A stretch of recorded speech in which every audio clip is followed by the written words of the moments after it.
Isaac Cole was a man of vision and silence.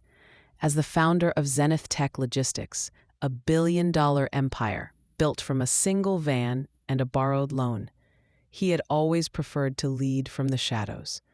But now, after 3 years overseas, traveling, reflecting, letting the board of directors run day-to-day operations, he was back, and something was off. The numbers told a story, but not the full one. HR turnover among Black employees had nearly doubled. Performance reports, though vague, carried hidden signals. Whispers in anonymous surveys mentioned glass walls and unseen hands. Isaac knew the language of coded oppression. He had heard it his entire life. Instead of returning to fanfare or headlines, Isaac chose a different re-entry. He shaved his beard, adopted the name Ike Johnson, and took the night shift as a contract security guard at one of his own regional hubs just outside of St. Louis. The disguise wasn't about vanity. It was about truth. And the truth, he feared, was rotting beneath polished reports and polished executives. His first night was quiet. He stood at the edge of the warehouse floor as semi-trucks rumbled in and out. Most employees barely looked at him. One young Latina clerk smiled politely. A few white shift leads nodded without recognition. No one asked his name. No one asked why a Black man in his late 40s would take a graveyard shift for minimum wage. No one seemed to care. But Ike watched. He noticed how Black workers were sent to the coldest areas of the warehouse, how they were reprimanded for clocking in 2 minutes late while others slipped by, how they were rarely partnered together, split apart into separate departments like pieces moved on a chessboard. He saw the little things. The biggest surprise came at 3:17 a.m. A forklift incident caused a mild backup. 2 employees, one white, one Black, had missed a pallet scan. The supervisor named Callan emerged, red-faced, clipboard in hand. He barked at both, but only issued a written warning to the Black employee. "Marcus, again?" Callan growled. "Get it together or get out." Ike's eyes narrowed. The following week deepened his suspicions. He overheard managers referring to certain employees as liabilities. He saw a promotion posted internally for less than 24 hours. It was filled by someone clearly predetermined. And he learned the term ghost tracking, a system of quietly manipulating performance metrics to phase out people without firing them outright. He kept a notebook in his locker. Ike became a quiet presence on the floor. He offered to help restock, cover for breaks, mop up spills, always polite, always watching. Some workers started to trust him. He listened to a janitor named Reggie, who had been passed over for a supervisor role 3 times. He heard about another, Alondra, who was told she was too aggressive for asking about her pay. No single act screamed racism, but the pattern whispered it constantly. Isaac began recording. Tiny cameras in the buttons of his vest, audio captures in his keyring. He documented conversation after conversation, tone, body language, choice of words, everything that could later be explained away by policy or company discretion now had a heartbeat, a face, a voice. And he knew voices mattered. The irony wasn't lost on him. In his own company, his name still carved into the cornerstone, he was invisible. But that invisibility gave him sight. One morning, after a night of silence, Reggie looked at him with curiosity. "You different, Ike. You don't just float through the shift like the rest of us." Ike smiled. "Maybe I'm just paying attention." Reggie chuckled. "Well, don't pay too much attention. Some folks here don't like that." The next night, Ike found his locker open, his notebook gone. He said nothing, but he noticed Callan glance at him during shift briefing, eyes cold, calculating. The games had begun. On his 10th night, Isaac noticed something new. absence. 3 black employees who normally worked the floor were gone. Not fired, not transferred, just vanished. No announcements, no goodbyes. Their names disappeared from schedules as if they never existed. Ike asked around, casual as ever. One white team lead shrugged, guess they couldn't cut it. Another said, they had attendance issues, I think. Yet Reggie, who worked closely with them, insisted both men had spotless records. Something stinks, man, he whispered during break. We don't just vanish. Isaac didn't respond. He'd already started linking the disappearances to one name, Jared Whitmore, Regional Director of Operations. Whitmore had arrived about a year ago and brought efficiency in the form of turnover and culture realignment. It was his initiative that introduced ghost tracking.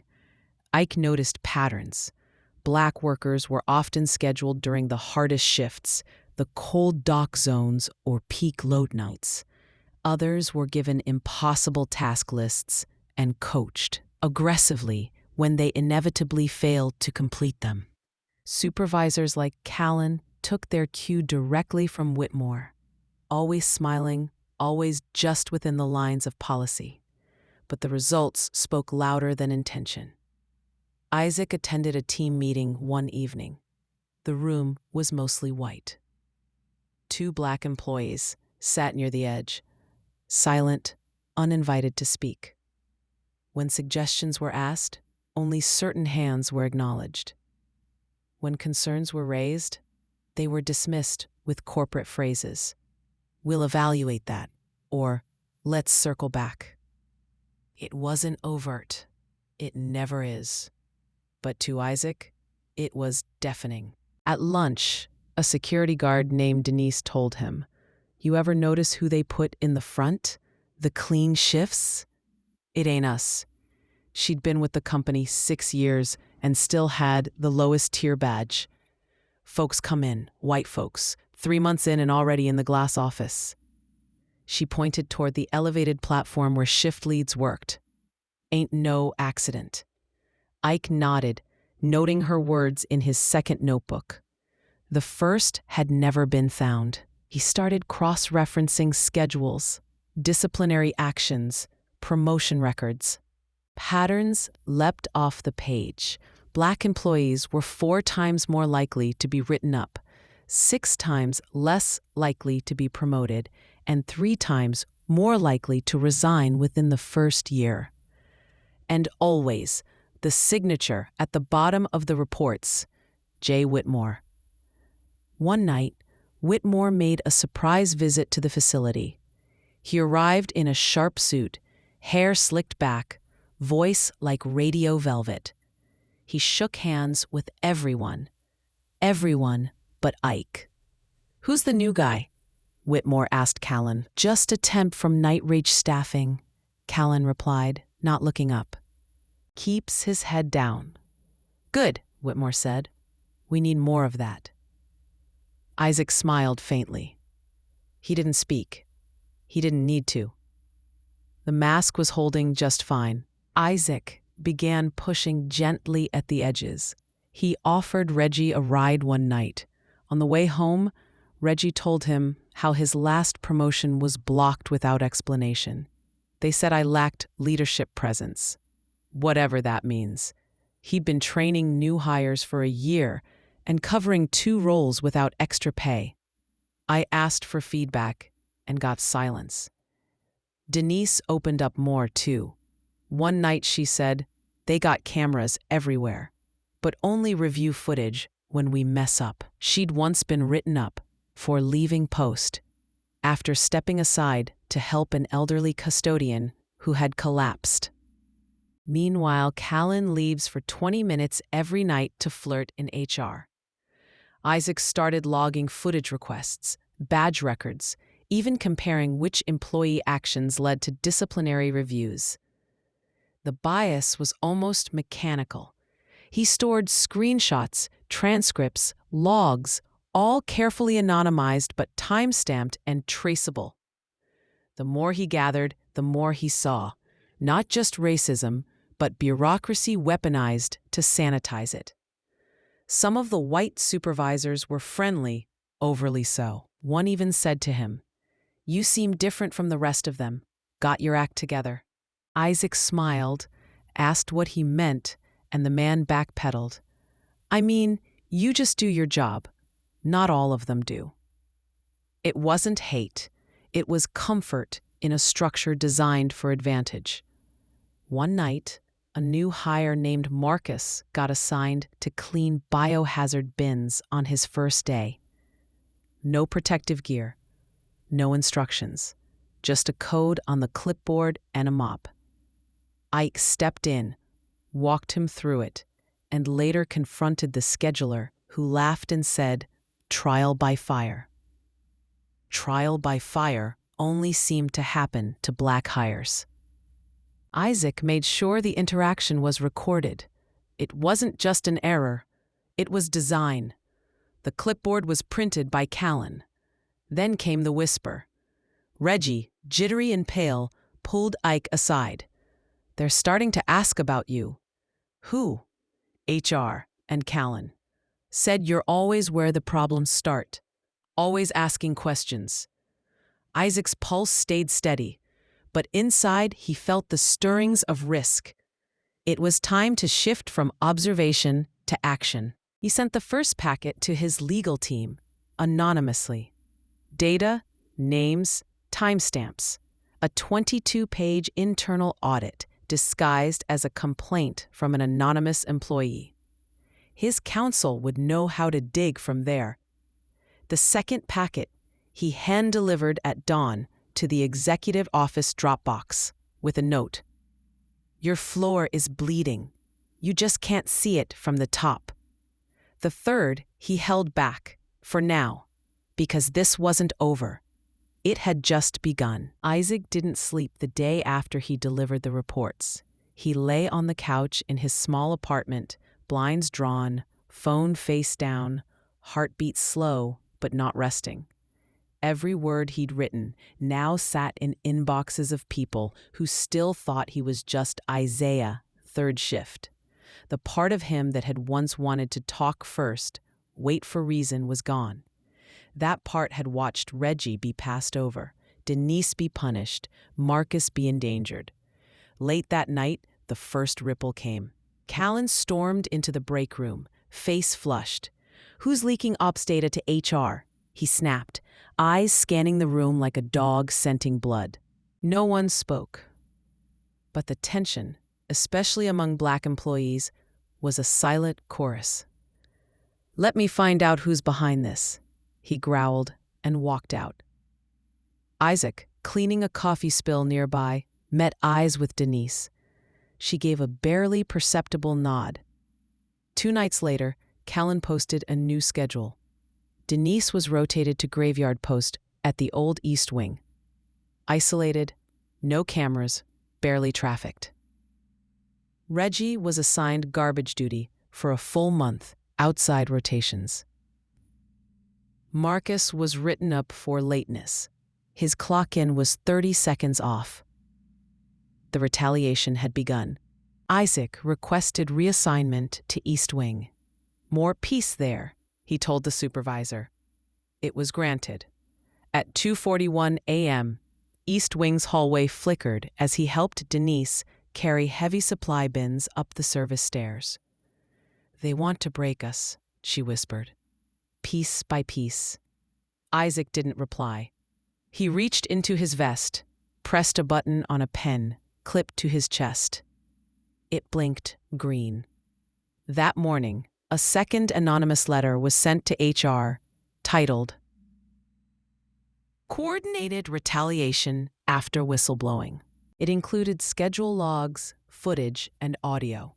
A separate packet went to Isaac's legal team with raw data and analysis. He stayed in character. But the company was shifting, nervous now. HR meetings popped up suddenly. Posters on equity and practice appeared overnight in the locker rooms. Even Callan started wearing a performative smile. But the real test came the night of the emergency drill. At 3:12 a.m., a fire alarm tripped in the lower warehouse. Everyone evacuated. Isaac followed protocol, guiding Denise and others out. But he noticed something. Callan had disappeared. Security Command should have kept him in the central office, but the feed showed the room empty. Minutes later, Isaac snuck back in. The building was mostly cleared. He made his way to the camera's server room, door ajar. Inside, Callan and a young tech, whispering, deleting footage. Isaac recorded the whole thing. Callan looked up. "What are you doing here?" "Forgot my badge scanner," Isaac said coolly, stepping back. Later that night, from a remote cafe, Isaac uploaded the final file. He included a voice note. "If they erase the record, they rewrite the truth. I won't allow that." This time, he didn't wait. He booked a live interview with a Seattle-based news outlet under his real name. The press release dropped 2 days later. Billionaire CEO Isaac Cole reveals undercover racism in his own company. The silence didn't last long. Reporters called it the corporate twist of the decade. Stockholders were stunned. Workers wept. Callan vanished, fired before he could scrub a second more. And Denise, she stood next to Isaac when he made his first public statement. Reggie, too. Marcus joined the new oversight board. The boardroom was colder than Isaac remembered. He stood at the head of the table, not in a security vest, but a tailored navy suit. Cameras clicked. Reporters watched from behind glass. Every seat was full. Across from him, some board members looked down. Others stiffened. One cleared her throat. "I assume," she said tightly, "you have an explanation." Isaac nodded once. "I do." He tapped the tablet in front of him. A screen behind him came to life, showing still images, timestamps, names, schedules. Each photo told a story.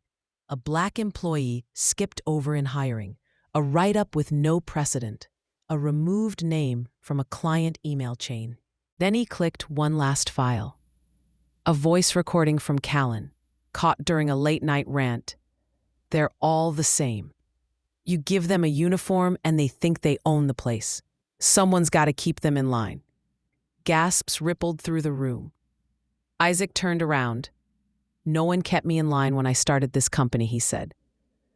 "And no one's going to keep my people in line just because they're black." 3 days later, Callan was gone. Not just fired, banned. Others followed. A full audit was ordered. Anonymous reporting channels were reopened, with bonuses for verified patterns. But Isaac knew that would never be enough. He called a meeting, not of executives, but of the employees who'd worked beside him on night shift. They gathered in the training auditorium, stunned. Many didn't recognize him at first. He stood at the podium and spoke plainly. "I'm not asking for forgiveness.